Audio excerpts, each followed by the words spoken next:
اقوام متحدہ کی سلامتی کونسل میں پاکستان کے مستقل مندوب عاصم افتخار نے اپنے اہم خطاب میں کہا ہے کہ آبنۂ ہرمز کی ممکنہ بندش سے تیل، گیس اور ضروری اشیاء کی ترسیل شدید متاثر ہو سکتی ہے، جس کے عالمی معیشت پر گہرے اثرات مرتب ہوں گے۔ انہوں نے نشاندہی کی کہ موجودہ عالمی حالات سے ترقی پذیر ممالک سب سے زیادہ متاثر ہو رہے ہیں اور ان چیلنجز سے نمٹنے کے لیے مشترکہ حکمت عملی ناگزیر ہے۔ عاصم افتخار نے بتایا کہ پاکستان چین، سعودی عرب، ترکیہ اور مصر جیسے برادر ممالک کے ساتھ قریبی رابطے میں ہے تاکہ خطے میں استحکام کو یقینی بنایا جا سکے۔ ان کا کہنا تھا کہ پاکستان جنگ کے خاتمے کے لیے ہر ممکن کردار ادا کرنے کے لیے تیار ہے اور امریکہ اور ایران کے درمیان کشیدگی کم کرنے کی کوششیں بھی جاری ہیں، جبکہ انہوں نے اس بات پر زور دیا کہ موجودہ بحران کے حل کے لیے مذاکرات اور سفارتکاری ہی مؤثر راستہ ہے۔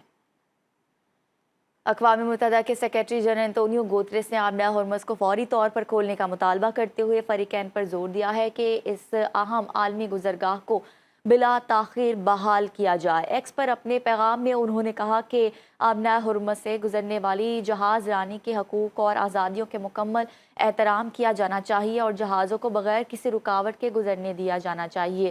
نہ کوئی ٹول ٹیکس عائد کیا جائے، نہ ہی کسی قسم کا امتیاز برتا جائے۔ انہوں نے مزید کہا کہ عالمی تجارت کی بحالی انتہائی ضروری ہے تاکہ عالمی معیشت دوبارہ سانس لے سکے اور محفوظ اور بلا رکاوٹ گزرگاہ نہ صرف معاشی بلکہ انسانی بنیادوں پر بھی ناگزیر اہمیت رکھتی ہے۔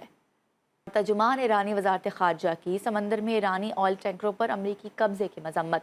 ترجمان اسماعیل بقائی کے جاری بیان میں کہا گیا ہے کہ حالیہ اقدامات کھلے عام قزاقی اور مسلح لوٹ مار کو قانونی حیثیت دینے کے مترادف ہیں۔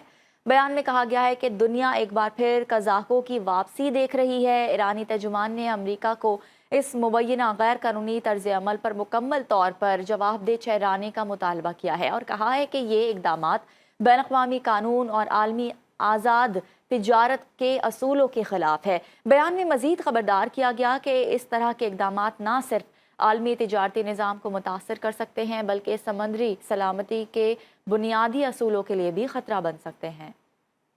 ایران کے نائب صدر محمد رضا عارف نے کہا ہے کہ ایران نے برسوں کی سخت پابندیوں کے باوجود ثابت قدمی کا مظاہرہ کرتے ہوئے عالمی سطح پر اپنا اثر و رسوخ قائم کیا ہے۔ ایران اب اس مقام پر پہنچ چکا ہے جہاں وہ عالمی ضروریات کی فراہمی میں اہم کردار ادا کر رہا ہے۔